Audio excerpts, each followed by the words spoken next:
নতুন একটি রাজনৈতিক দল আসছে, শুক্রবার একটি রাজনৈতিক দলের আত্মপ্রকাশ করতে যাচ্ছে বৈষম্য বিরোধী ছাত্র আন্দোলনে যারা নেতৃত্ব দিচ্ছেন তাদের নেতৃত্বে।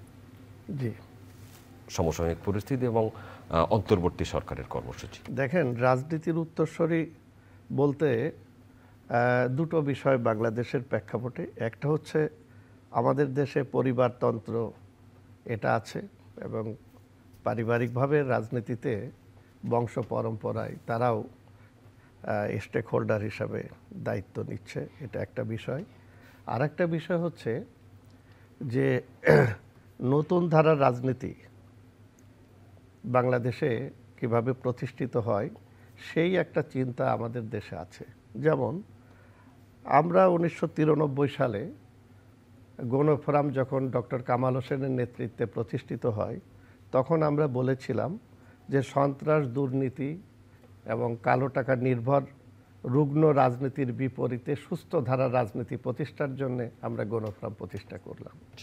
আমরা দীর্ঘদিন ধরে সেই লড়াই, সংগ্রাম ইত্যাদি করে যাচ্ছি এবং আমাদের দেশে যে রাজনৈতিক দল, বৃহৎ যে রাজনৈতিক দলগুলো ছিল, তারা ক্ষমতায় টিকে থাকার জন্যে কিংবা ক্ষমতায় যাওয়ার জন্যে তারা দেখা গিয়েছে রাজনীতিবিদদের মধ্য থেকে তারা জাতীয় সংসদে মনোনয়ন না দিয়ে মনোনয়ন বাণিজ্য করেছে অধিকাংশ ক্ষেত্রে। এবং এই ক্ষেত্রে যদি দেখেন যে যারা দলের তৃণমূলের নেতাকর্মী, যারা রাজনীতির জন্য জীবনকে উৎসর্গ করেছে, ঢাকা বিশ্ববিদ্যালয় সহ বাংলাদেশের বিভিন্ন বিশ্ববিদ্যালয় থেকে লেখাপড়া শিখে তারা সরকারি বা বেসরকারি কোনো চাকরিতে না যেয়ে তারা রাজনীতির জন্য, দেশে সুস্থ রাজনীতি প্রতিষ্ঠার জন্য কিংবা একটা সুন্দর বাংলাদেশ নির্মাণের জন্য তারা রাজনীতি করেছে। কিন্তু দেখা যাচ্ছে যে তারা মনোনয়ন পায় না, কিন্তু যারা টাকার মালিক, ব্যবসায়ী, তাদেরকেই মনোনয়ন দেওয়া হয়। সেই জায়গায় রাজনীতিটা চলে গিয়েছিল অরাজনৈতিক এবং ব্যবসায়ীদের হাতে, কালো টাকার মালিকদের হাতে। আজকে আপনি যদি দেখেন সালমান এফ রহমান সহ যারা, তারা কিন্তু রাজনীতির মাঠের মানুষ না।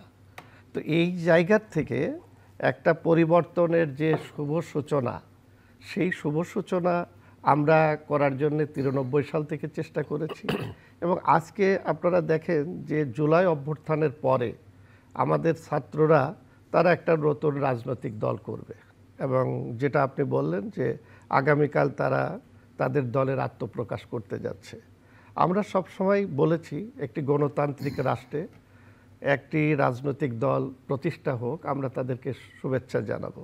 কিন্তু বর্তমান প্রেক্ষাপটে সরকারের ছত্রছায়ায়, সরকারের প্রোটোকল নিয়ে কোনো রাজনৈতিক দল আত্মপ্রকাশ করে ক্ষমতায় যাওয়ার জন্যে যদি কোনো ষড়যন্ত্র, দুর্বিসন্ধ হয়ে থাকে, এটাকে আমরা সমর্থন করি না। গণতান্ত্রিক চর্চায় তারা রাজনীতিতে আসুক এবং আমরা একসাথে একটি সুস্থ ধারার রাজনীতি প্রতিষ্ঠার জন্য কাজ করব, এটা আমরা তাদেরকে বলতে চাই। সুতরাং আমরা আগেই তাদেরকে বিতর্কিত মন্তব্য না করে আমরা মনে করি যে তারা এই জুলাই অভ্যুত্থানে সামনে জীবন দিয়েছে, রক্ত দিয়েছে, একটি আন্দোলনের মধ্য দিয়ে একটি ফ্যাসিজম বিদায় করেছে।